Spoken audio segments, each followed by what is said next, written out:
அனைத்துலக ஐயப்பன் பக்தர்களை ஒருங்கிணைத்து இங்கே கேரள மாநிலத்தினுடைய கம்யூனிஸ்ட் அரசு ஒரு விழாவை ஏற்பாடு செய்திருந்தார். இதில் ரொம்ப ஆச்சரியமான விஷயம், இந்த விழாவிற்கு முக்கிய விருந்தினராக யாரை அழைத்தார்கள் என்பதுதான் முக்கியம். தமிழகத்தினுடைய முதலமைச்சராக இப்ப இருக்கக்கூடியவர், சனாதன தர்மத்தை வேரோடு அறுக்க வேண்டும் என்று நினைக்கக்கூடியவர், எங்களுடைய முதலமைச்சர் திரு மு க ஸ்டாலின் அவருடைய மகன் உதயநிதி ஸ்டாலின் சனாதன தர்மம் என்பது டெங்கு மஸ்கிட்டோ கொசுவை போன்றது, அதை ஒழித்தளிக்க வேண்டும் என்று சென்னையில 2 ஆண்டுகளுக்கு முன்பு ஒரு நிகழ்வு நடத்தியவர்.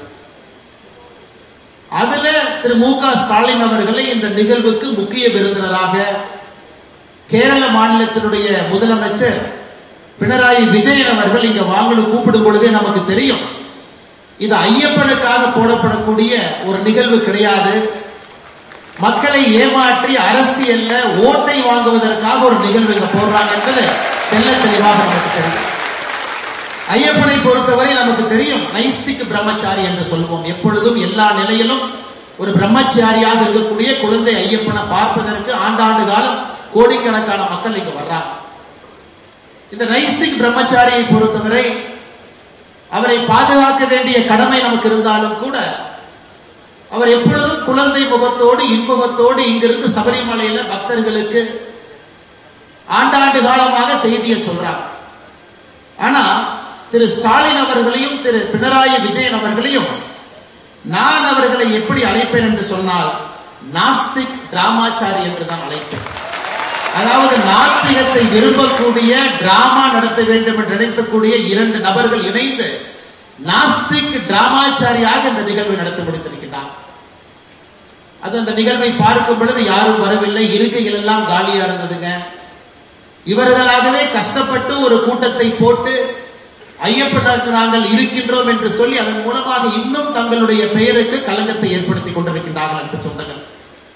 இதில் நாம் கேட்கக்கூடிய ஒரே ஒரு கேள்வி, 2018-19 காவல்துறையை வைத்து ஐயப்ப பக்தர்களை அடித்து உதைத்து உச்ச நீதிமன்றம் ஒரு தீர்ப்பு கொடுத்த பிறகு அதை முழுமையாக இப்படித்தான் கண்டிப்போடவே கண்டிப்பாக நான் நடைமுறைப்படுத்துவேன் என்று பொங்கி எழுந்த திரு விஜயன் அவர்களுக்கு ஐயப்பனை பற்றி ஒரு மாநாடு நடத்துவதற்கு என்ன உரிமை இருக்கிறது என்பதால் அடிப்படையான ஐயப்ப பக்தர்கள் கேட்கக்கூடிய ஒரு கேள்வி. மாநாடு நடத்துவதற்கு உங்களுக்கு என்ன உரிமை இருக்கு? திராவிட முன்னேற்ற கழகம் எதற்கு மு க ஸ்டாலின் ஐயாவை கூப்பிட்டாங்களோ தமிழகத்துல கடந்த ஆண்டு, நீங்க இந்த டிராமா நம்ப மாட்டீங்க, கடந்த ஆண்டு தமிழகத்துல குளோபல் முருகா கான்ஃபரன்ஸ் டிஎம்கே நடத்துறாங்க பழனியில். ஏன்னா பக்கத்துல ஒரு திருடன் இருக்கும் பொழுது திருடனை பார்த்து இன்னொரு திருடன் வேகமாக கற்றுக்கொள்வான், ஒரு திருடனை பார்த்து ஈஸியா கற்றுக்குவான். தமிழகத்துல சனாதன தர்மம் வேண்டாம் என்று நினைக்கக்கூடிய டிஎம்கே திராவிட முன்னேற்ற கழகம் குளோபல் முருகா கான்ஃபரன்ஸ் பழனியில போனான். இந்த கேரளத்துல கம்யூனிஸ்ட் அவர்களை பார்த்து இங்க குளோபல் ஐயப்பா கான்ஃபரன்ஸ். இருவரும் கடவுளை பற்றி பேசுவதற்கு அடிப்படையில் எந்த ஒரு தகுதியும் இல்லாதவர்கள் என்று சொன்னாங்க. 2018-19 கேரளால இதே பந்தளத்துல கம்யூனிஸ்ட் கட்சியினுடைய தொண்டர்கள் முதலமைச்சர் அவர்கள் கட்டவிழ்த்த அட்டூழியத்தை பார்த்து அடித்து உதைத்து மக்களை யாருமே சேர்வதற்கு இடம் கொடுக்காம காவல்துறையை வைத்து கட்டுக்கோப்பாக அவர்களாகவே பெண்களை உள்ளே அழைத்து சென்று வழிபடுவதற்கான எல்லா வேலையும் செஞ்சுட்டு இன்னைக்கு நீதி கண்ணீர் வடிக்கின்றார்கள். ஐயப்பனுக்காக நாங்கள் இருக்கிறோம், ஐயப்பனுக்காக எப்பொழுதும் பேசுவோம். இதுல ஆச்சரியம் என்னன்னா, கடவுளே இல்லை என்று சொல்லக்கூடியவர், கடவுளை நம்பாத திரு விஜயன் அவர்கள் மேடைக்கு வந்து பகவத்கீதையை பத்தி நமக்கு பாடம் எடுக்கிறார். ஆச்சரியம்.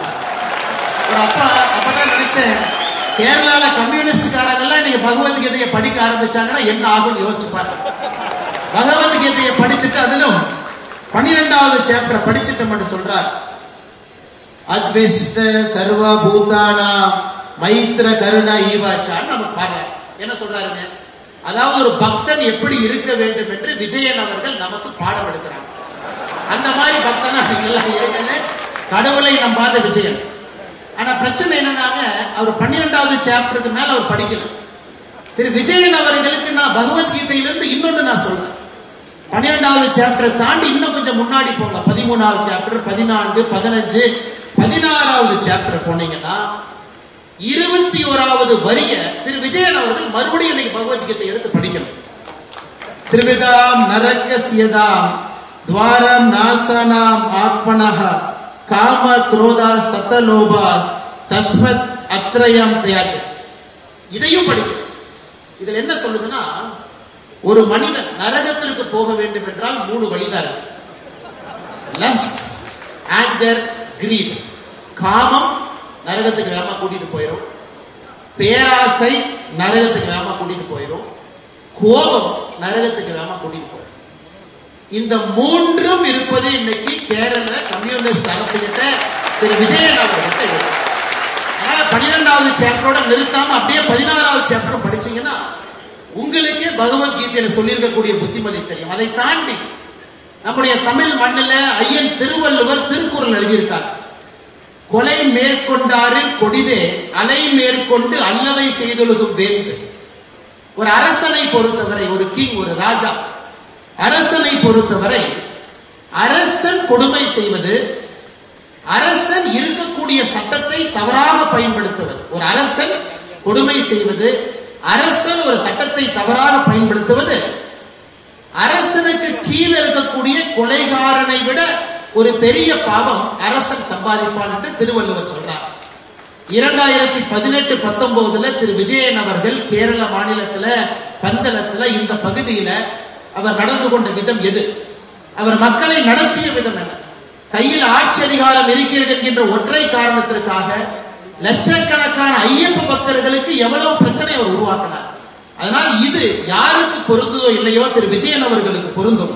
கொலை மேற்கொண்டாரின் கொடிதே அலை மேற்கொண்டு அல்லவை செய்தொழுகும் வேந்து. அரசன் செய்யக்கூடிய தவறுகளை விஜயன் அவர்கள் 2018-19 செஞ்சிருக்கிறாங்க. அதனால தயவு செஞ்சு பகவத்கீதை பாடத்தை எங்களுக்கு எடுக்காதீங்க. கண்ணாடியை பார்த்து நீங்களே உங்களுக்கு சொல்லுவீங்க எப்படி அரசனாக வாழ வேண்டும், எப்படி மனிதர்களை மனிதர்களாக இங்கே மதிக்க வேண்டும். அன்பு சொந்தங்களே, இதையெல்லாம் தாண்டி இன்னொரு படி முன்னாடி போனோம். திரு விஜயன் அவர்கள் ஓணம் பண்டிகையை அரசு அலுவலர்களை யாராச்சும் கொண்டாடினா அது ஆன்டி ஹிந்து, அவங்க கொண்டாடக்கூடாது. அவருடைய பிடபிள்யூ மினிஸ்டர் சுதாகரன் அவங்க சொல்றாங்க, இந்த நிலவிலக்கு ட்ரெடிஷனல் லேப் இதெல்லாம் நாம் நடத்துறதே அரசு நிகழ்ச்சியில நடத்தாதீங்க. கேரள மாநிலத்தினுடைய ஸ்பீக்கராக இருக்கக்கூடிய சம்ஷீர் அவரை பொறுத்தவரை நாடு கணேசா கணபதி அவரே ஒரு மித், உண்மை கிடையாது. தாமஸ் ஐசக் முன்னாள் கேரளத்தினுடைய நிதி அமைச்சர் வாமன அவதாரே ஒரு பொய். திரு ஜெயராஜன் அவர்கள் கம்யூனிஸ்ட் கட்சியினுடைய தலைவராக இருக்கிறவங்க பரசுராமரே ஒரு மித். இந்த கேரள மண்ணை பொறுத்தவரை பரசுராமர் சேத்திரம் கிடையாது அப்படின்னு கேரள மண்ணில் இருக்கக்கூடிய ஒரு கம்யூனிஸ்ட் கட்சியினுடைய தலைவர் சொல்றாங்க. இவ்வளவு விஷயங்கள் பேசக்கூடிய ஒரு கட்சியிலிருந்து வந்திருக்கக்கூடிய விஜயன் அவர்கள் இன்னைக்கு ஐயப்பனுக்காக ஒரு நிகழ்வை நடத்திவிட்டு நாங்கள் ஐயப்பனுக்காக இருக்கின்றோம். சமீபத்தில் ஒரு படம் பார்த்திருப்பீங்க, ஒரு நெட்ஃபிளிக்ஸ் சீரீஸ் ஸ்கேம் 92. எப்படி 2 பேர் சேர்ந்து பாம்பே ஸ்டாக் எக்ஸ்சேஞ்ச ஸ்கேம் பண்ணாங்க. இன்னைக்கு இந்தியாவில 2 பேர் அது மாதிரி செய்யறாங்கன்னா, ஒன்னு ஸ்டாலின் அவர்கள், இன்னொன்று விஜயன் அவர்கள். ஏன் நான் சொல்றேன், தமிழகத்துல நம்முடைய தமிழ்நாட்டுல இந்து கோவில்களை TNHRNC நிர்வாகம் செய்யறாங்க, ஒரு அரசு நிர்வாகம் செய்யறாங்க. 1985 5,25,000 ஏக்கர் இருந்த TNHRNC இன்னைக்கு 4 லட்சம் ஏக்கர், 1,25,000 ஏக்கர் காணாம போயிடுச்சு. 1985 பிறகு 40 ஆண்டுகள்ல தமிழ்நாட்டினுடைய இந்து அறநிலைத்துறை நடத்தக்கூடிய கோவில்கள் 46,000 கோவில், 46,000 temples managed TNHRNC. In 1985 TNHRNC had 5,25,000 acres. In 40 years TNHRNC has lost 1 lakh acre. Right now we have 4 lakh acre. Tamil Nadu அரசு இந்த 1,25,000 ஏக்கர் எங்கே போச்சுன்னு கண்டுபிடிக்க முடியல.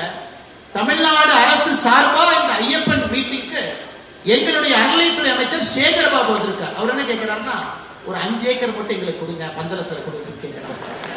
ஆச்சரியம் என்னன்னா, தமிழ்நாட்டுல 1,25,000 ஏக்கர் காணோம்.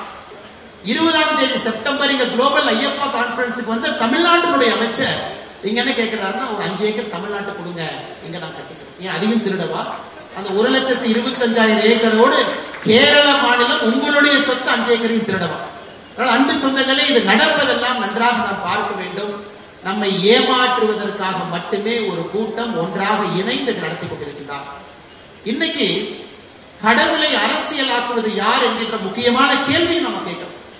கடவுளை அரசியலுக்கு பயன்படுத்துவது நாமா, இங்க இருக்கக்கூடிய அரசா, அதுவும் குறிப்பாக கம்யூனிஸ்ட் கட்சியா பாருங்க. இன்னைக்கு கடவுளை அதை அரசியலாக்கி அதன் மூலமாக லாபம் சம்பாதித்து அதன் மூலமாக மக்களை ஏமாற்றுவதற்காக ஒரு வேலையை செஞ்சிருக்கிறாங்க. இன்னைக்கு பெரும் திரளாக பந்தளத்துல இங்க இருக்கக்கூடிய நாம் எல்லோரும் இங்க இணைந்திருப்பது, தயவு செய்து ஐயப்பனை அரசியல் ஆக்காது, தயவு செய்து ஐயப்பனை தனியா விட்டுருங்க. இன்னைக்கு உச்ச நீதிமன்றத்தில் ரிவ்யூ பெட்டிஷன் லார்ஜர் கான்ஸ்டிடியூஷனல் பெஞ்சில் இருக்கும் பொழுது எதற்கு தேவையில்லாத வேலை செய்யறீங்க? எனக்கு ஐயப்பனுக்கு உண்மையாலும் நல்லது செய்ய வேண்டும் என்று விஜயன் அவர்கள் நினைச்சா சுப்ரீம் கோர்ட் முன்னாடி நீங்க போட்டிருக்கக்கூடிய அபிடவிட்டை மாத்தி போடும். சுப்ரீம் கோர்ட்ல 2018, 17, 16 இந்த மாநிலத்தினுடைய கம்யூனிஸ்ட் அரசு கொடுத்திருக்கக்கூடிய அபிடவிட்டை மாத்துங்க. திருவங்கூர் தேவஸ்தானம் போர்டு இங்க என்ன அபிடவிட் கொடுத்திருக்கிறீங்களோ அதை உச்ச நீதிமன்றத்தில் மாத்துங்க. Change the affidavit that is in front of the Honorable Supreme Court of our country. If you want to do any justice to Lord Ayyappa, if they have to serve Lord Ayyappa, if they have to really surrender themselves to Lord Ayyappa, they are duty bound to change the affidavit that is presented in front of the Honorable Supreme Court of our country. அதை செய்யாம 20ஆம் தேதி பந்தளத்துல எதற்காக நீங்க கூட்டத்தை போடுறேன்? இதுல இருந்தே நமக்கு தெரியும். இன்னைக்கு திருவங்கூர் தேவஸ்தானம் போர்டு வெளியே பேசும் பொழுது அவங்க மாத்தி பேச ஆரம்பிச்சிட்டாங்க. தேவஸ்தானம் போர்டை பொறுத்தவரை கம்யூனிஸ்ட் கட்சி வரும் பொழுதெல்லாம் மாத்தி மாத்தி பேசுவாங்க. இன்னைக்கு அவர்கள் நேரடியாக மாத்தி பேசுவது அபிடவிட்ல சொல்லட்டும், நாங்கள் 10 வயதிலிருந்து 50 வயது வரை பெண்களை சபரிமலைக்குள்ள அனுமதிக்க மாட்டோம் என்கின்ற அபிடவிட்டை நீங்க போடுங்க. நீங்க ஐயப்பனுடைய பக்தர்கள், நீங்க ஐயப்பனுக்காக வேலை பார்க்கறீங்க. அதையெல்லாம் தாண்டி விஜயன் அவர்கள் இன்னைக்கு புதுசா இன்னொரு டிராமா ஆரம்பிச்சிருக்காரு. ஐயப்பனுக்காக நாங்கள் செலவு செய்கின்றோம், ஐயப்பனை பார்த்துக் கொள்ள வேண்டிய பொறுப்பு எங்களுக்கு இருக்கு. 2011-12 மாஸ்டர் பிளான்ல என்ன சொல்றாங்க? 148 கோடி ரூபாய் ஐயப்பனுக்கு நாங்க செலவு பண்ணிருக்கோம். ஐயப்பனை பார்க்க போகும் பொழுது ஒரு ரோடு, ஒரு பிரிட்ஜ், ஒரு டிட்ஜ், ஒரு கான்கிரீட் இதெல்லாம் போட்டு ஐயப்பனுடைய கணக்கு எழுதிட்டு போறாங்க. ஆனா ஐயப்பன் மட்டுமே சபரிமலையினுடைய வருமானத்தை பாருங்க. 2024-25 சபரிமலையினுடைய வருமானம் 441 கோடி, 2023-24 360 கோடி, 2022-23 301 கோடி. கடந்த 3 ஆண்டுகள்ல மட்டுமே சபரிமலையினுடைய வருமானம் 1300 கோடி ரூபாய். சபரிமலையினுடைய வருமானம் 100 கோடி ரூபாய்க்கு ரோட்டை போட்டுட்டு கோயில் உண்டியில் இருக்கக்கூடிய பணத்தை எப்படி தமிழகத்துல திராவிட முன்னேற்ற கழகத்தினுடைய அரசு திருடுறாங்களோ அதே வேலையை செய்வதற்காக விஜயன் அவங்க இறங்கிருக்கிறாங்க. அதோடு நிற்கல, 1000 கோடி ரூபாய் நாங்க ஐயப்பனுக்கு செலவு செய்வோம். நீங்க நல்லா யோசிச்சு பாருங்க. தமிழ்நாட்டில் 2021 திமுக தன்னுடைய தேர்தல் அறிக்கை election manifesto, DMK government in 2021 said when we come to power we will spend 1000 crore for renovation of Hindu temple. Till now they haven't even spent 100 crore after 4 years in power. அங்க 1000 கோடி, இங்கே அதே 1000 கோடி விஜய் சொன்னார். அங்க global முருகா conference, இங்க global Ayyappa conference. எப்படி 2 திருடர்கள், ஒருத்தர் பிக் பாக்கெட்ல கையில இவரு, இன்னொரு பிக் பாக்கெட்ல அவரு, எப்படி 2 நபர்கள் சேர்ந்திருக்கின்றார்கள் என்பதை தெல்ல தெளிவாக நாம் இங்கே பார்க்க முடியும். அன்பு சொந்தங்களே, இதையெல்லாம் தாண்டி இன்னைக்கு சமீபத்தில் துவாரபாலகர், நம்முடைய சபரிமலையில் இருக்கக்கூடிய துவாரபாலகர் மேல இருக்கக்கூடிய தங்கம் அது சென்னைக்கு வருது. அதை திருத்தி கொண்டு வருவதற்காக 42 கிலோ 800 கிராம் இருக்க வேண்டிய தங்கம் இன்னைக்கு அவர்கள் எடுத்து 1 மாதம் கழிச்சு வே பண்ணி பார்க்கும் பொழுது 38 கிலோ 200 கிராம் இருக்கு. அதுல 4 கிலோ 540 கிராம் அதுல காணும். உங்களால் ஐயப்பனுக்கு பக்கத்தில் இருக்கக்கூடிய துவாரபாலகனை காப்பாற்ற முடியல, அவனுடைய தங்கத்தை கண்காணிக்க முடியல, அந்த 4 கிலோ உங்க பார்த்துக்க முடியல. நீங்கள் எங்களுக்கு எப்படி ஐயப்பனை பார்த்துக் கொள்வது என்று பாடம் எடுத்துக் கொள்கிறீர்கள். ஆனால் கேரளத்தில் இருக்கக்கூடிய அன்பு சொந்தங்கள் எல்லோருக்கும் என்னுடைய அன்பான வேண்டும். நாம் எல்லோருமே ஐயப்பனுடைய பக்தர்களாக இங்கே வந்திருந்தாலும் கூட போதும் போதும் போதும் என்று சொல்லுகின்ற நிலைமையெல்லாம் தாண்டி கோபத்தில் நின்று கொண்டிருக்கின்றோம். அரசியல் மாற்றம் கட்டாயமாக வர வேண்டும். இது அரசியல் மேடை அல்ல, அரசியல் தலைவர்கள் எல்லோரும் இருக்கின்றார்கள். இருந்தும் கோவில்களை நாம் காப்பாற்ற வேண்டும். கோவில்கள் அரசு பிடியிலிருந்து வெளியே கொண்டு வர வேண்டும் என்றால் கம்யூனிஸ்ட் கட்சிக்காரங்களை கோவிலிருந்து வெளியே அனுப்ப வேண்டிய நேரம் நமக்கு வந்துருச்சு. தமிழ்நாட்டில் இன்னொரு ஆச்சரியமான விஷயம், 2 வாரத்திற்கு முன்பு புதுக்கோட்டை பக்கத்துல ஒருத்தர் உண்டியல் தூக்கிட்டு போயிட்டு இருக்கார். புதுக்கோட்டை பக்கத்துல ரோட்ல இருக்கிற மக்கள் பிடிச்சாங்கன்னா எங்கனே உண்டியல் எடுத்துட்டு போறீங்க? இல்லைங்க, கோயில் உண்டியல் எடுத்துட்டு போறேன். போலீஸ் ஸ்டேஷன்ல கொண்டு போய் உட்கார வச்சுட்டு FIR பதிவு பண்ண பாக்குறாங்க. அப்பதான் அவர்களுக்கு தெரியுது அந்த கோவில்ல உண்டியல் வச்சதே ஒரு திமுக காலம் தான். 10 வருஷமா உண்டியல் வச்சு வர்ற பணத்தை சைன் எடுத்துருக்கு. இந்த மாதிரி இந்தியா முழுவதும் குறிப்பாக தமிழகத்துல கேரளத்துல பல இடத்துல அநியாயம் பண்ணிட்டு இருக்கிறாங்க. அதை எல்லாம் தட்டி கேட்க வேண்டிய கடமை நம்முடையது. அதற்கு ஒரு அரசியல் மாற்றத்தை நீங்கள் கொண்டு வர வேண்டும், நிச்சயமாக நீங்கள் பயன்படுத்த வேண்டும் என்கின்ற அன்பான வேண்டுகோளை வைக்கின்றேன். அதை தாண்டி இன்னைக்கு விஜயன் அவங்க சொல்றாங்க ஏதோ அரசு ஐயப்பனுக்கு பணம் கொடுக்கிறோம், நாங்க திரவங்கூர் தேவஸ்தானம் போர்டுக்கு பணம் கொடுக்கிறோம், எல்லாமே அரசு தான், நாங்க பணம் கொடுக்கறதுனால ஈக்குவாலிட்டி ஆர்டிகல் வந்தது, அதனால எல்லோரும் வர வேண்டும் என்கின்ற வாதத்தை வைக்கிறாங்க. நமக்கு தெரியும் இன்னைக்கு நம்முடைய அரசியலமைப்பு சட்டத்துல ஆர்டிகல் 290A இந்திய அரசியலமைப்பு சட்டத்திலே மிக வித்தியாசமான ஒரு ஆர்டிகல், ஒரு அமெண்ட்மெண்ட். இது எங்கேயுமே இல்லாத ஒரு பெருமை இந்த கேரள மண்ணுக்கு இருக்கு. ஏன்னா நம்முடைய அரசியலமைப்பு சட்டத்தை வடிவமைத்தவர்களுக்கு தெரியும் கேரளால திரவங்கூர் ஒரு பக்கம் இருக்கு, கொச்சி இருக்கு, இரண்டையும் கம்பைன் பண்ணும் பொழுது அன்னைக்கு adviser to the minister of states திரு VP மேனன் அவர்கள் தலைமையில் ஒப்பந்தம் போடுறாங்க. இன்னைக்கு இதெல்லாம் நீங்க எடுத்துக்கிட்டீங்க, 2 பிரின்சிபல் ஸ்டேட்டை கம்பைன் பண்ணி எடுத்துட்டீங்க, அதனால அரசு ஒரு ஆண்டும் தேவஸ்தானத்திற்கு 51 லட்சம் பணம் கொடுக்க வேண்டும் என்று 1949 போடப்பட்ட ஒரு தீர்மானம். இதுல தமிழ்நாடும் சம்பந்தப்பட்டது. ஆச்சரியம் பாருங்க, ஏன்னா 1956 தமிழ்நாடு கேரளா நம்முடைய பார்டரை வரையறுத்த பொழுது கேரளாவுடைய சில பகுதிகள் தமிழ்நாட்டுக்கு வரும். அன்னைக்கு 1956 கேரளா அந்த 290A ஆர்டிகல்ல சொல்றோம், எந்த பகுதியெல்லாம் தமிழ்நாட்டுக்கு வந்திருக்கோ அதற்கு தமிழ்நாடு அரசு வருஷத்துக்கு 13,50,000 கொடுக்கணும் தேவஸ்தானம் போர்டுக்கு, கேரள அரசு 46,50,000 கொடுக்கணும். So Mr. Vijayan has to understand it is not the money that is thrown at Ayyappa, it is a constitutional obligation by the government to give money to the Travancore Devasthanam Board, not by Kerala, even by Tamil Nadu. Tamil Nadu அரசும் வருடத்திற்கு 13,50,000 ரூபாய் கொடுக்கணும். காரணம், கேரள பகுதியிலிருந்து தமிழ்நாட்டுக்குள்ள வந்திருக்கக்கூடிய கேரளத்தினுடைய பழைய நிலத்தில் இருக்கக்கூடிய கோவிலுக்கு தமிழ்நாடு அரசு கன்சாலிடேட்டட் ஃபண்ட்ல இருந்து கொடுக்கணும். இது ஒரு கான்ஸ்டிடியூஷனல் மேண்டேட்.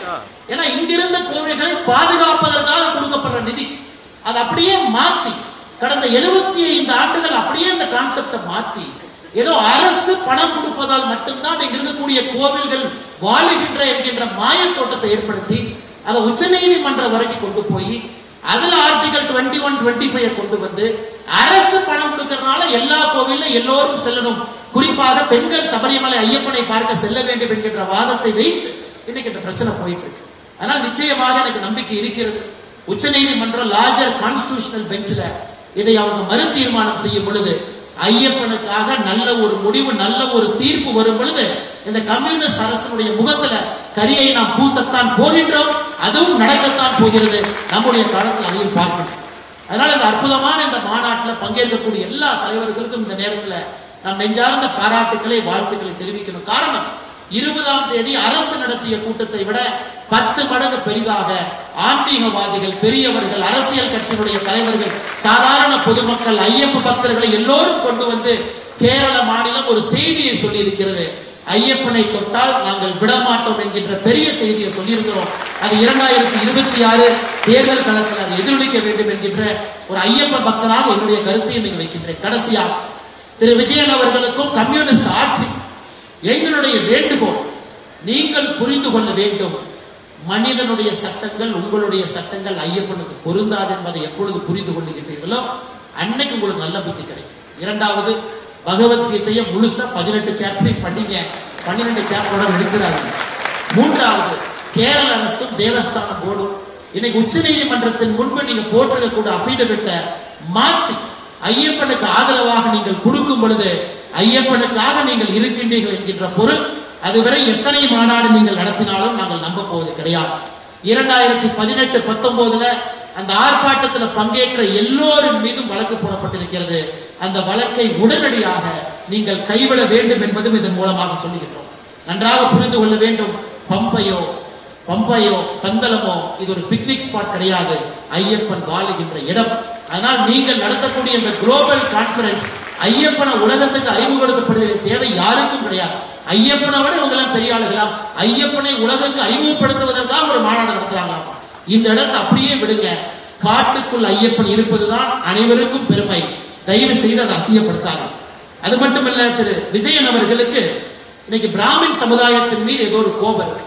அதை நல்லா ஆழ்ந்து பார்க்கும் பொழுது அந்த கோபத்தை தொடர்ச்சியாக அதை காட்டிக் கொண்டிருக்கின்றார்கள். அதிலிருந்து அந்த பிராமின் போபியால இருந்து வேகமா வெளியே வாங்க விஜயன் அவர்களுக்கு பாதி பிரச்சனை இன்னைக்கு கேரளா முடிச்சது. கடைசியாக தமிழகத்திலிருந்து 2 அமைச்சர்கள் வந்தாங்க. பிடிஆர் அவங்க வந்தாங்க, இன்னொரு அமைச்சர் சேகர் பாபு வந்தாங்க. இவர்கள் இருவருக்கும் தலைவர் யாருன்னா பெரியார். திராவிட சித்தாந்தத்திற்கு பெரியார் தலைவர். இந்த பெரியார் 1943 செப்டம்பர் மாதம் 21 தேதி பெரியார்கிட்ட கேட்கிறாங்க, கம்யூனிசம்னா என்னன்னு கேட்கிறாங்க. அதற்கு பெரியார் அவர்கள் சொல்றாரு திருச்சியில, கம்யூனிசம்னா இனிப்பு கலந்திருக்கக்கூடிய கசப்பு மாத்திரை என்று சொல்லுகின்றார். Communism is nothing but a sugar coated poison pill.